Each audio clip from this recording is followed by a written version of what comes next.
Amis du retail et des données de qualité, bonjour. Bienvenue dans ce nouveau numéro de Custo Questions et surtout des Custo Réponses. Donc, pour rappel, je m'appelle Sébastien Beuys, je suis un des fondateurs de la société Fridati en Belgique et on propose la solution Custo Centrix à destination du retail. Et donc, pour ces Custo Réponses, je serai accompagné une nouvelle fois de Eric. Bonjour Eric. Bonjour Sébastien, bonjour tout le monde. Et donc aujourd'hui, nous allons parler de géomarketing et de découpe du territoire, et donc des zones INS, plus précisément en Belgique. Alors, Kesako. Si tu savais, j'aime bien raconter des histoires. Imagine-toi Sébastien en 1970 ou 1970, devoir organiser un recensement de la population. Eh bien, figure-toi qu'à ce moment-là, l'informatique, elle n'était pas comme tu la vis et comme tu la conçois maintenant. Et on avait beaucoup plus recours aux hommes. Et donc, il s'agissait d'aller collectionner de porte à porte des réponses à des questionnaires ou avoir des questionnaires qui étaient envoyés par la poste et qui devaient être remontés.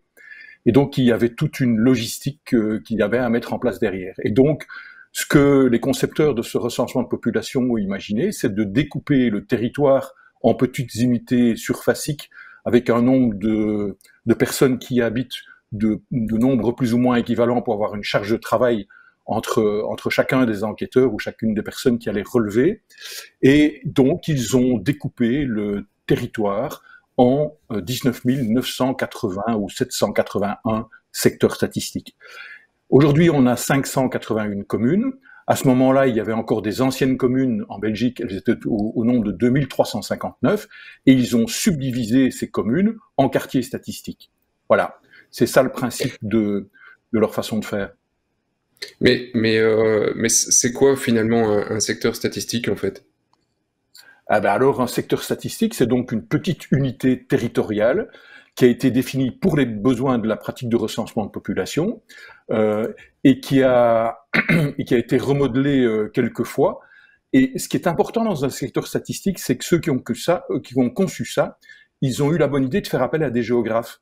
Et les géographes ont mis leurs pattes dedans en essayant de respecter une forme d'homogénéité territoriale et d'affectation du sol entre les secteurs statistiques.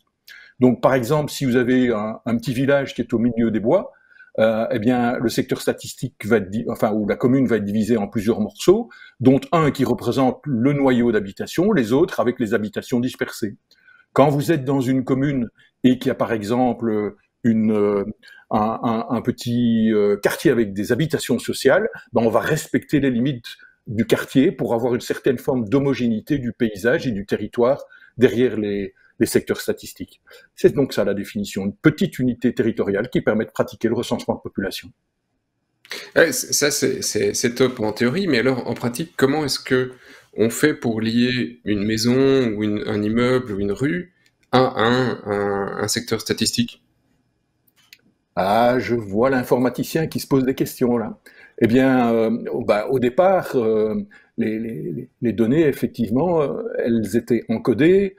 C'était encodé sur base de rues, et donc ils ont défini une logique qui permet de découper le territoire en tronçons de rue, en définissant telle rue de telle commune, de la borne paire ou de la borne impaire de 1 à 5 fait partie de tel secteur statistique. Et donc, c'est comme ça qu'ils ont organisé la pratique du recensement, mais c'est maintenant comme ça qu'on fait aussi en termes de traitement de données. Donc, la première tâche consiste pour un informaticien, quand on veut enrichir une adresse avec un secteur statistique, à aller prendre l'adresse, la reconnaître par rapport à un référentiel de rue, identifier le numéro de boîte et le séparer du reste du contenu, et donc, de ce fait-là, être capable de dire ça fait partie de ce tronçon de rue-là, et donc de ce secteur statistique-là. Alors, ce que vous voyez apparaître ici à l'écran, c'est pas la découpe des territoires, c'est les informations cadastrales.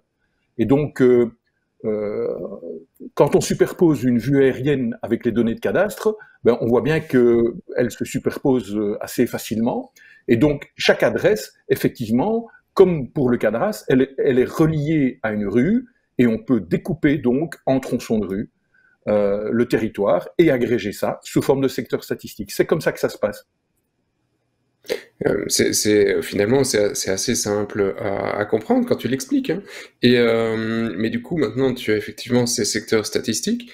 Et qu'est-ce qu'on peut en tirer comme information, nous, si on n'a rien? Est-ce que le gouvernement ou les gouvernements proposent des informations sur base de ces secteurs statistiques?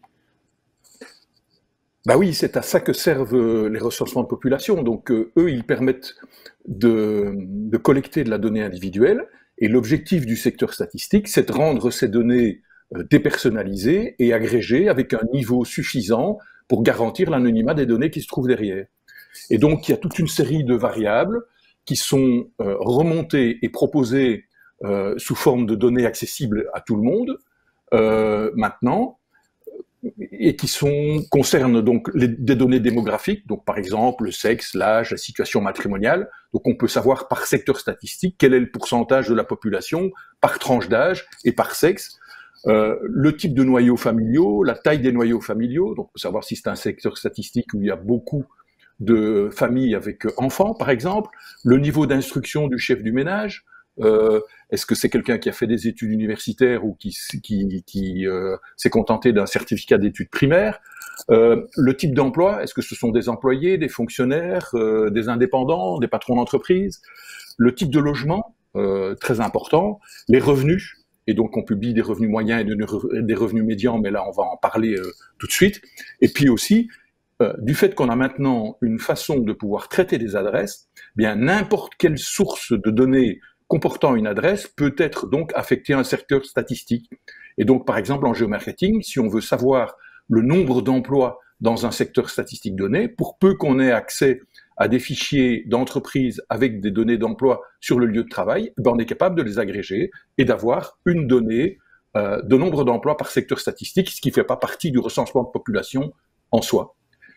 Mais je peux vous donner d'autres exemples de données qui sont disponibles. Donc, par exemple, ici, dans le tableau que vous voyez apparaître à l'écran, on donne par secteur statistique un nombre de déclarations à l'impôt des personnes physiques, un revenu moyen et un revenu médian.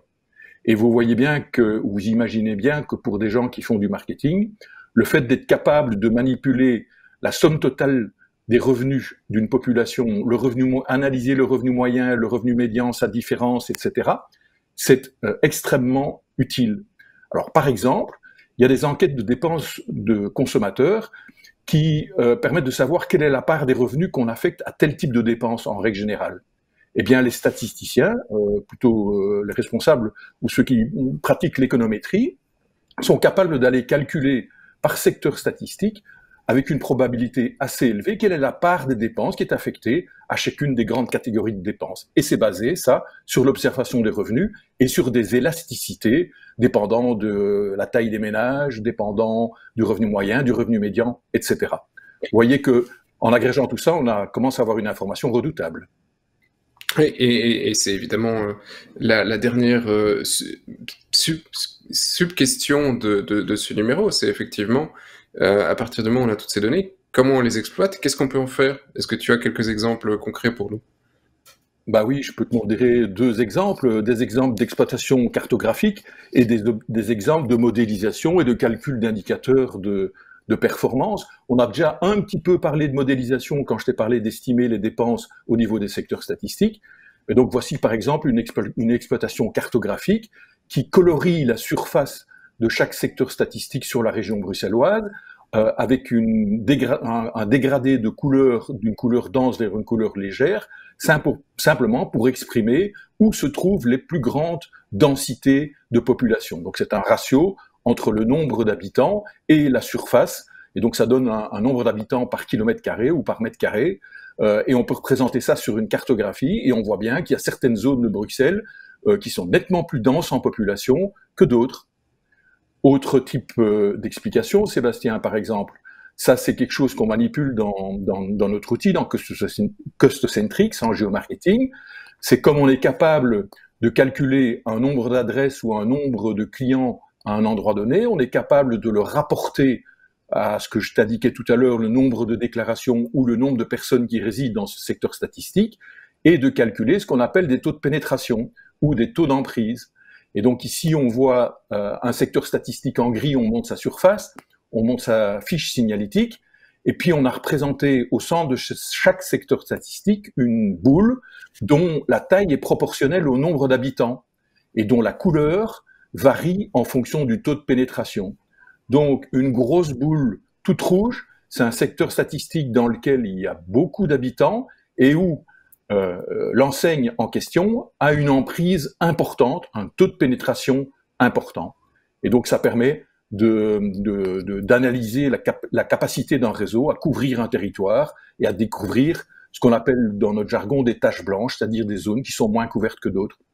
Voilà Sébastien, on a fait un peu le tour du sujet.